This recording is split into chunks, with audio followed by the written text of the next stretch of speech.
അല്ല, എന്റെ ഇപ്പോഴത്തെ ഗതികേട് നോക്കണേ. സ്വന്തമായിട്ട് ഫുഡ് വ്ലോഗ് ചെയ്യാൻ വേണ്ടി പൈസയില്ലാണ്ട് വല്ല വീട്ടിലും പോയി ഫുഡ് കഴിച്ച് അതെടുത്ത് വ്ലോഗാക്കലാണ് എന്റെ ഇപ്പോഴത്തെ മെയിൻ പരിപാടി.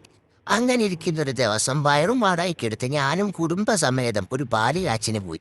കാര്യം ഓസിനായാലും നമ്മൾ പണ്ട ഇച്ചിരി സ്റ്റാൻഡേർഡുള്ള കൂട്ടത്തിലായതുകൊണ്ട് ആ സ്റ്റാൻഡേർഡ് വിട്ട് കളയാൻ ഞാനില്ല. മാന്യമായ ഭക്ഷണ രീതി അതാണ് എന്റെ പോളിസി. പിന്നുള്ളത് പറഞ്ഞാൽ ഏതെടുക്കണമെന്നറിയാത്ത കൺഫ്യൂഷനിലായിരുന്നു ഞങ്ങളുടെ കുടുംബാംഗങ്ങൾ.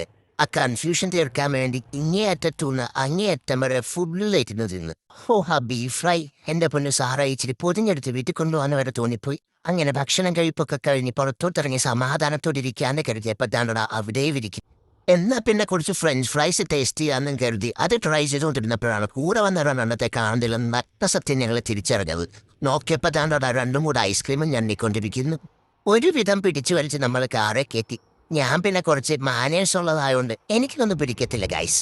അപ്പോൾ എന്നാ ശരി, ഫുഡ് വ്ലോഗ് റെമ്യൂണറേഷൻ ഇല്ലാതെ ചെയ്തു കൊടുക്കുന്നതാണ്. താല്പര്യമുള്ളവർ കോൺടാക്ട് ചെയ്തേ. അപ്പോൾ സബ്സ്ക്രൈബ് ചെയ്ത അടുത്ത സീരീസിൽ കാണും.